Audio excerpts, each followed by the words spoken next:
ایک گوشت اعوذ باللہ من الشیطان الرجیم، بسم اللہ الرحمن الرحیم۔ پیارے بچوں، السلام علیکم ورحمۃ اللہ وبرکاتہ۔ آج مورخ 19 اپریل 2021، مضمون اردو، موضوع غزل از عرش صحبائی، جماعتی 10ویں۔ امید ہے کہ آپ غور سے اس ویڈیو کو سنیں گے۔ میں آپ کے سامنے عرش صحبائی کی غزل نمبر 2 آپ کے سامنے میں پڑھوں گا اور اس کی تشریح سمجھانے کی بھرپور کوشش کروں گا۔ پہلے میں آپ کے سامنے غزل کا پہلا شعر پڑھوں گا۔ ہر ایک رنگ میں کاٹیں گے ہم سزا ہی سہی، یہ زندگی کسی مفلس کی بد دعا ہی سہی۔ عرش صحبائی غزل کے اس شعر میں فرماتے ہیں کہ میری زندگی دکھوں اور مصیبتوں سے بھری پڑی ہے۔ ایسا لگ رہا ہے کہ میری زندگی کسی غریب کی بد دعا جیسی ہے، لیکن میں اسے اسی طرح جی لوں گا۔ یہ پہلا شعر تھا اس غزل کا۔ غزل کے پہلے شعر کو مطلع بھی کہتے ہیں۔ اب پیارے بچوں، اس غزل کا دوسرا شعر جو ہے میں آپ کے سامنے پڑھوں گا۔ نہ اس کو بھول کہ میں نے تجھے کیا تخلیق۔ تخلیق کا معنی ہے پیدا کرنا، یعنی پیدائش، پیدا کرنا یا خلق کرنا۔ تخلیق کرنا کا معنی ہے پیدا کرنا۔ نہ اس کو بھول کہ میں نے تجھے کیا تخلیق، یہ اور بات ہے تو وقت کا خدا ہی سہی۔ عرش صحبائی غزل کے اس شعر میں فرماتے ہیں کہ جب انسان پیدائش کے مراحل سے گزر کر جوانی کی دہلیز پر پاؤں رکھتا ہے، یعنی جو پیدائش کے مراحل جو ہوتے ہیں ان سے گزر کر جوانی کی دہلیز پر پاؤں رکھتا ہے، تو انسان کو غرور اور گھمنڈ اس میں پیدا ہو جاتا ہے، غرور اور گھمنڈ کرنے لگتا ہے۔ وہ اپنے آپ ہی یہاں تک پہنچا ہے، یعنی وہ سمجھتا ہے کہ میں خود یہاں تک اس جوانی کی دہلیز پر میں پہنچا ہوں۔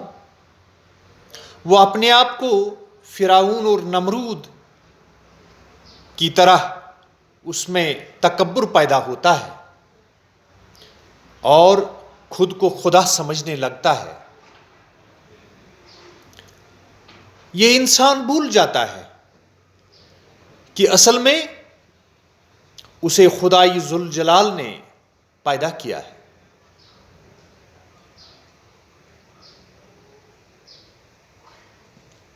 اب پیارے بچوں، اب غزل کا اور ایک شعر ہم پڑھنے جا رہے ہیں۔ یہی بہت ہے کہ مجھ پر تیری توجہ ہے، تیری نگاہ کا انداز دوسرا ہی سہی۔ عرش صحبائی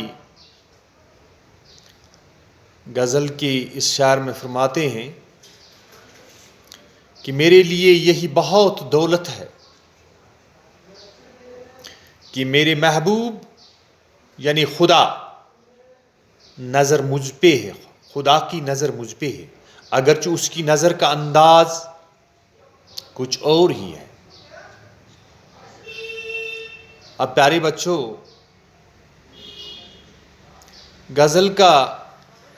اس غزل کا آخری شعر میں آپ کے سامنے پڑھوں گا۔ وہ میری روح میں تحلیل ہو چکا ہے عرش، یعنی پیارے بچوں یہاں پہ عرش جو ہے مقطع میں شاعر اپنے تخلص کا اظہار کرتا ہے، اگر وہ مجھ سے جدا ہے چلو جدا ہی سہی۔ عرش صحبائی غزل کے اس مقطع میں فرماتے ہیں کہ میرا محبوب میری روح اور جان میں یعنی مل چکا ہے، اگر وہ بظاہر اس وقت مجھ سے دور ہے تو اس بات کی مجھے کوئی پرواہ نہیں، کیونکہ وہ میرے بہت قریب ہے۔ یعنی اس شعر میں عرش یہ کہتے ہیں، فرماتے ہیں کہ اللہ جو ہوتا ہے وہ ایک انسان کا اتنا نزدیک ہوتا ہے، انسان کو یعنی جو شاہرگ ہوتی ہے اس سے بھی اللہ نزدیک ہوتا ہے۔ یعنی شاعر کہتا ہے کہ یعنی روح اور جان جو ہے اس میں وہ مل چکا ہے، یعنی اگر جسمانی طور پہ وہ مجھ سے دور ہے لیکن روحانی طور پہ وہ یعنی وہ میری روح میں ہے، ہر نس نس میں ہے، اور اگر جسمانی طور وہ مجھ سے دور ہے تو مجھے اس کی کوئی پرواہ نہیں ہے، کیونکہ اللہ میری جو ہے میرا محبوب مجھ سے بہت قریب ہے۔ پیارے بچوں، اب یہاں پہ اس لیسن کے، اس غزل کے یہاں پہ کچھ چند الفاظ یہاں پہ دیے گئے ہیں جن کے معنی میں آپ کو بتاؤں گا۔ حصار احاطہ کو کہتے ہیں یا چار دیواری کو کہتے ہیں یا قلعہ کہیں گے ہم، نمایاں عیاں کہیں گے ہم، آشکارا کہیں گے یا ظاہر کہیں گے، تہذیب، آراستگی، صفائی، اصلاح، شائستگی، خوش اخلاقی، آداب و اطوار۔ آداب و اطوار یہاں پہ گازہ ہے، سرخی کو کہتے ہیں یا پاؤڈر کہیں گے ہم، مفلس غریب کو ہم کہیں گے، بے خطا یعنی بے قصور،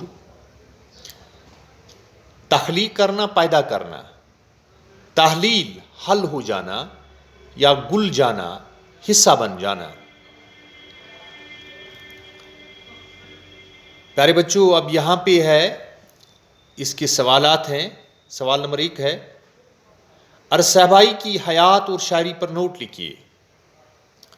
مجھے امید ہے کہ آپ غور سے میری اس ویڈیو کو دیکھیں گے، چونکہ ہماری جو ٹیکسٹ بک ہے، ہماری کتاب جو ہے اردو کی، تو اس پہ یہ دیا گیا ہے یہ نوٹ عرش صحبائی کا۔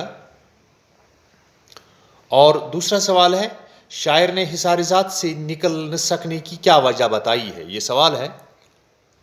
اس کا جواب ہے، شاعر نے حصار ذات سے نکل سکنے کی وجہ یہ بتائی ہے کہ میرے لیے یہ آسان بات نہیں ہے، کیونکہ زمانے کی رسوم، تہذیب اور تمدن کی دیواریں فلاندنا آسان نہ تھا، اگرچہ دل نے کئی بار اس پر اصرار بھی کیا، مرحلات میرے ہاں اس طرح کے نہیں رہے جس سے میں اپنی ذات کی دیواروں کو گرا کر، اپنے اصولوں کو کچل کر، اپنی خودی کو مٹا کر بے غیرتی کے درواہ سے نکل سکوں۔